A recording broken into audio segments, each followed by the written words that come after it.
शेख साहब बहुत बहुत शुक्रिया वक्त देने के लिए। मुज़ाकरात के हवाले से ये मामला कहाँ जाता हुआ नजर आ रहा है, क्योंकि आपने फिर कहा है कि संडे तक अगर हमारे मुतालबात नहीं माने गए, जिसमें 9 मई 26 नवंबर के हवाले से जुडिशल कमीशन है, असीरान की रिहाई है, तो फिर आप सिविल नाफरमानी पे चले जाएंगे। अब हुकूमत बड़ी क्लियर है कि हम इस तरह की डेडलाइन के हवाले से तो काम नहीं कर सकते, और राना सना ने कहा है संडे तक कमेटी बन सकती है लेकिन मुतालबात पूरे नहीं हो पाएंगे। चले सर, बात यह है कि ये कॉल इमरान खान साहब की है, मैं तो वापस ले नहीं सकता, ना इस पार्टी में किसी और आदमी को इस बात का इख्तियार है। अगर ये संजीदगी शो कर देते हैं कंसर्न रिपोर्टर्स और ये सारे, और ये कोई कमेटियां बना देते हैं, तो फिर ये चीज इमरान खान साहब के सामने रखी जा सकती है और फिर वो कायद हैं, वो कोई भी फैसला ले सकते हैं।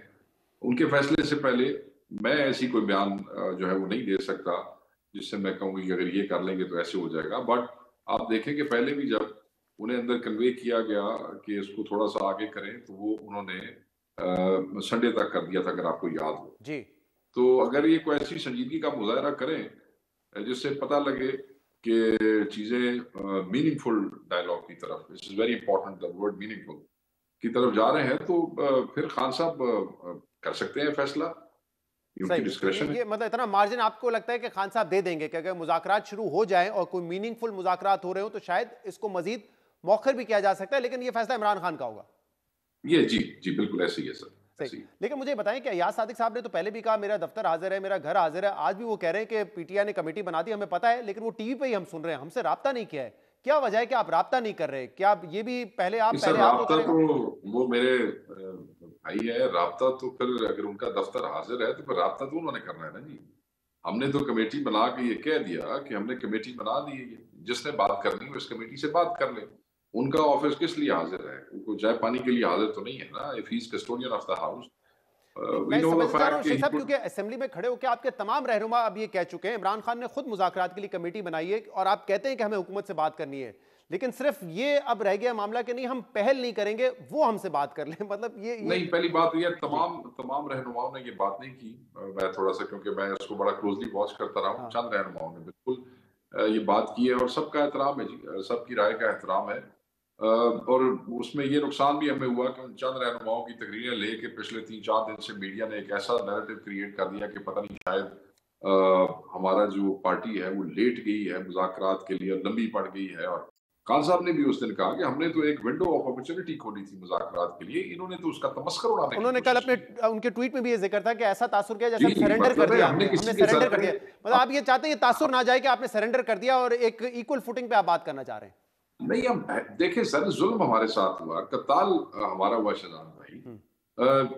बिशारतें हमारी हुई है, तो ये केड़ी दुनिया दा और केड़े मुआशरे दा असूल है कि बंदे भी तुसी साडे शहीद करोगे तो सुबह असी थोड़े दरवाजे ते जाके बैठ जावांगे। की है खैरियत है ना? ये अच्छा तो इनका काम बनता है, शेख वैसे साहब, इनका काम बनता है, हल होगा नहीं होगा, गुफ्तगू होगी या नहीं होगी। हमने अपने अगर ये ऑप्टिक्स के हवाले से भी देखें तो इनका काम बनता है कि आके ये बात शुरू करें और यही शुरू करेंगे, हमारी तरफ से कोई नहीं जाएगा, यही तय हुआ। शेख साहब, अभी हमने अपने इंट्रोडक्शन में बताया बड़ा तफसील से कि एक तरफ तो ये कमेटी के मामलात हैं और यहाँ पे ऐसा लग रहा है कि अभी तक बात नहीं शुरू हुई है, लेकिन पसे पर्दा मामलात चल रहे हैं और तमाम फरीकैन इस बात पे इत्तफाक करते हैं कि मुज़ाकरात के जरिए मामलात को हल करना है। और उसमें हमने ये तफसील भी बताई है कि अब मामला यहाँ पर है कि पीटीआई से ये कहा जा रहा है कि आप इस निज़ाम को फिलहाल चलने दें, इसको सबोटाज ना करें, हुकूमत को घर भेजने के लिए बार बार एहतजाज ना करें, मईशत को चलने दें, तो आपके लिए आसानियां होंगी और मुमकिन तौर पे आगे जाके अगर सीबीएम्स और मजीद आगे बढ़ते हैं तो इमरान खान की जो मुंतकली है पेशावर या बनीगाला वो भी मुमकिन हो सकती है। क्या ऐसा ही है? आप तस्दीक करेंगे इनकी? नहीं सर, इसमें तो बहुत सारी ऐसी चीजें हैं जो जो जो इनका कोई वजूद ही नहीं है, कोई इस किस्म की एग्जिस्टेंस नहीं है। देखिए, एंगेजमेंट्स होती हैं, एंगेजमेंट्स होती रहती हैं, एंगेजमेंट्स ही थी ना जिसके तहत 24 को बैरिस्टर गौहर और बैरिस्टर सैफ के लिए जेल खुलवाई गई थी। वो एंगेजमेंट ही थी जिसपे संजानी का हवाले से सुबह 7 बजे जेल खुली और जाके खान साहब ने मेहरबानी की और खान साहब ने वो डिले कर दिया ताकि कोई इंतशार ना हो। तो इस किस्म की एंगेजमेंट को प्रॉपर डायलॉग नहीं कहा जा सकता और हमें ऐसी कोई चीज नहीं की गई। हमारे वो दुर्नुकात बड़े वाजे हैं। एक तो हमारे जो पॉलिटिकल प्रिजनर्स हैं जो अनलॉफुली डिटेन है वो निकले, उनको छोड़ा जाए फौरी। अवैस यूनुस, सलार काकड़, यास्मीन राशिद, सेनेटर एजाज चौधरी जिनका प्रोडक्शन ऑर्डर भी है, फॉर्मर गवर्नर चीमा साहब, और ये सारे एक लंबी लिस्ट है, मियां महमूद रशीद वगैरह और हजारों जो हमारे वैसे अब ये 26 के हवाले से भी हमारे हजारों लोग हैं जिनके चंद थोड़े थोड़े करके जमानतें तो हो रही है, बट वो इलीगली डिटेन है, वो छोड़े। 9 और 26 के हवाले से जुडिशियल कमीशन बनाए, ये गल इतने ही मुकनी है। हाँ, इस गुफ्तगू के दौरान अगर कोई रास्ता निकलता है और खान उसके ऊपर इजाजत देता है तो सौ बिस्मिल्लाह, उसमें तो कोई ऐसी बात नहीं। हाँ, जुडिशियल मगर कमीशन के हवाले से भी बैकडोर हमारे में जराये बताते हैं कि हुकूमत उस पर गौर करी, लेकिन जब आप कहते हैं असीरान की रिहाई, कुछ नाम तो आपने ले लिए। अब इमरान खान का मामला ऐसा है कि एज ऑफ नाउ आज तक तो वो किसी केस में कन्विक्टेड नहीं है, लेकिन मंडे को 190 मिलियन पाउंड केस है और आपके अपने रहनुमा कुछ कह रहे हैं कि मुमकिन तौर पर सजा हो जाएगी, शायद 14 साल की सजा हो जाएगी। फिर उनका मामला तो हुकूमत की दस्तरस से बाहर चला जाएगा, फिर तो वो हाई कोर्ट में जाएगा, चैलेंज होगा। मेरी बात सुने, वो जो केस है वो रहनुमा अपने से कह नहीं सकते ना, रहनुमा क्यों ऐसी बातें करेंगे? अगर उन्होंने कहा है तो उसकी वजह है, वजह ये शेर है अफजल मरवत साहब ने भी अदालत कहा का है माहौल। कि 14 साल जी, की मैं सजा हो उसी सकती तरफ है। आ रहा हूँ, जी, मैं सर उसी तरफ, आप भाई है मेरे, मैं उसी तरफ आ रहा हूँ। जो वकला की इनपुट होती है, जो उस केस की हेयरिंग के दौरान जाते हैं, वो यही बताते हैं कि माहौल और जो आसार है वो ये बताते हैं कि ऐसा ही होने जा रहा है। और ऑब्वियसली फिर जो पॉलिटिकल लोग हैं वो अपने उन लोगों से जो वहां मौजूद होते हैं और जी, वकला से ही अपनी इनपुट लेते हैं, तो उनके हवाले से ये है और हमें भी कुछ ऐसा ही लग रहा है। इस केस के पल्ले कुछ नहीं है। इस केस में ये बिल्कुल झूठा केस है, बिल्कुल गलत है, बिल्कुल फैब्रिकेशन है। खान साहब की बीवी को और खान साहब को ये सजा देना चाहते हैं, अगर वो दे भी लेंगे तो कोई ऐसी बात नहीं है। हायर कोर्ट्स मौजूद है, कानून के और बहुत से दरवाजे हैं जो इससे ऊपर है और फिर उससे ऊपर है। और वो ये अगर ऐसे करते हैं तो ये तो सिर्फ हफ्ते की खेल है। ये पहली पेशी के ऊपर ही अगर जो है वो उसके कानून और इंसाफ के तकाज़ों को पूरा किया जाए तो खान तो हायर कोर्ट में पहली पेशी पे फारिग हो जाएगा।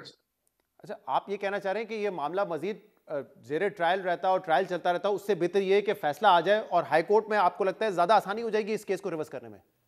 देखिए ना, जो नीचे अदालतों के जज होते हैं, वो मैं किसी जज की तरफ उंगली नहीं उठा रहा, मगर उनको मनूवर करना छोटी अदालतों में वो आसान होता है। उनको डराना धमकाना आसान होता है। आप मिसाल ले लें सरगोदा वाले जज की, या फैसलाबाद वालों की, या मियांवाली वाले के जज ने जो वो किया था।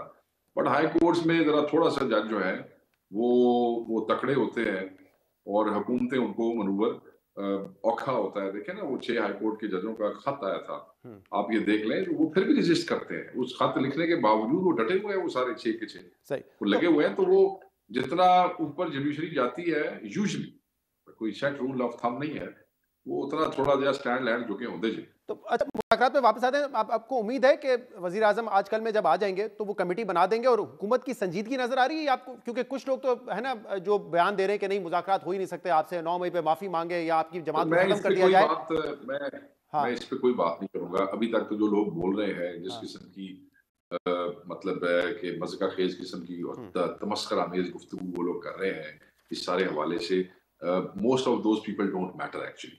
ठीक है, जो लोग मैटर करते हैं, जिस वक़्त वो कोई एक्शन होगा, वो हमारे सामने आ जाएगा, हम आपसे करेंगे, उससे पहले हम इस पे कोई बात नहीं करेंगे। सही है। इसके अलावा अगर मैं आपने हुकूमत की संजीदगी की बात करनी है, तो हुकूमत को अपने ये जो क्लाउन्स हैं, इनको रोकना चाहिए था कि एक तो बंदे भी उनके शहीद हुए हैं, तुम उनके शहीदों की लाशों के और उस वाक़े का तमस्खुर उड़ा रहे हो, कुछ शर्म करो। हुकूमत ने उनको नहीं रोका। अगर संजीदगी आपने जो है वो गैस करनी है, तो संजीदगी तो मैंने आपको बता दी। सही बट बाकी मैं क्योंकि जरा ये लोग मैटर नहीं करते, ये जी, लोग मैटर शैटर नहीं करते, ये तकरीरें करते हैं, ये जुगते मारते हैं ना तकरीरों में, मोस्टली वो लोग मैटर नहीं सही। करते। शेख साहब, मैं जरा कोरम के वाकये के हवाले से बात करना चाह रहा हूँ, क्योंकि जिरगा ने एक हद तक तो बात की, उसके बाद वहाँ पे डेडलॉक था, लेकिन आज एपिक्स कमेटी का इजलास हुआ जिसमें कोर कमांडर पेशावर भी थे, आईजी पुलिस भी थे, चीफ सेक्रेटरी भी थे, वजीर दाखिला मोहसिन नकवी भी थे और ऑब्वियसली चीफ मिनिस्टर अली अमीन गंडापुर साहब भी थे। अब ये तय पाया है कि जो असला है वहाँ पर वो सरेंडर किया जाएगा, जो बंकर्स हैं उनको ख़त्म किया जाएगा और आहिस्ता आहिस्ता जो राहदारी है उसको खोला जाएगा ताकि लोगों की आमद रफ्त हो सके। आपको लग रहा है कि ये जो अमन है ये दोबारा बहाल हो जाएगा इस अपेक्स कमेटी के बाद? क्योंकि अभी भी बड़े खदशात है कि 72 दिन से वो सारा ही बंद है और लोग नहीं जा पा रहे वहां पे।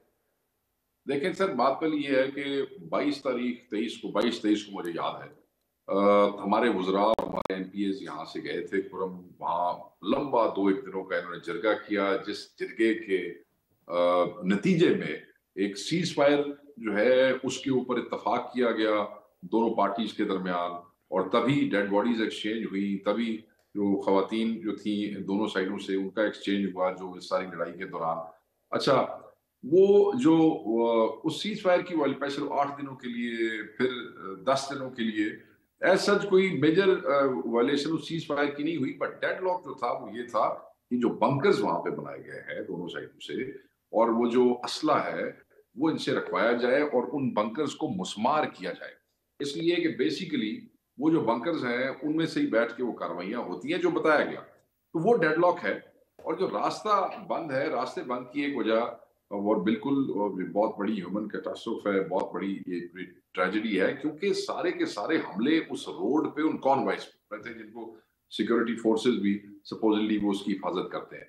तो वो इस वजह से वो रास्ता बिल्कुल बंद नहीं होना चाहिए था, मगर इतना बड़ा क्राइसिस है कि वो अगर रास्ता खुलता है तो फिर वो एक दूसरे को मारने लग जाते हैं और उसमें बेशुमार बेगुनाह मासूम लोगों की जानें गई हैं। एपेक्स कमेटी में जो आज फैसला हुआ है, उसमें यही फैसला हुआ है कि असला रखवाया जाएगा, बंकर्स तबाह किए जाएंगे और दोनों फरीकैन को सही। 1 फरवरी का तक का टाइम दिया गया है कि वो अपना लाएमल बना लें और वो असला जो है वो किस तरीके से उन्होंने सरेंडर करना है। और उस हवाले से उन्होंने कहा कि partially they will be opening ये जो रोड भी कर देंगे ताकि अमन जो है वो बरकरार रह सके। इस दौरान आपको पता होगा कि हेलीकॉप्टर सॉर्टीज जो है वो करोड़ों रुपए की दवाइयां भी लेके वहां पे जाते रहे हैं। सही। बट ये एक बहुत बड़ी मुसीबत में है लोग वहां उम्मीद पे। उम्मीद करते और, हैं कि और अमन भी बहाल हो और जो हाँ, लोगों की आमद और बिल्कुल। रफ्त हो वो भी जल्द से जल्द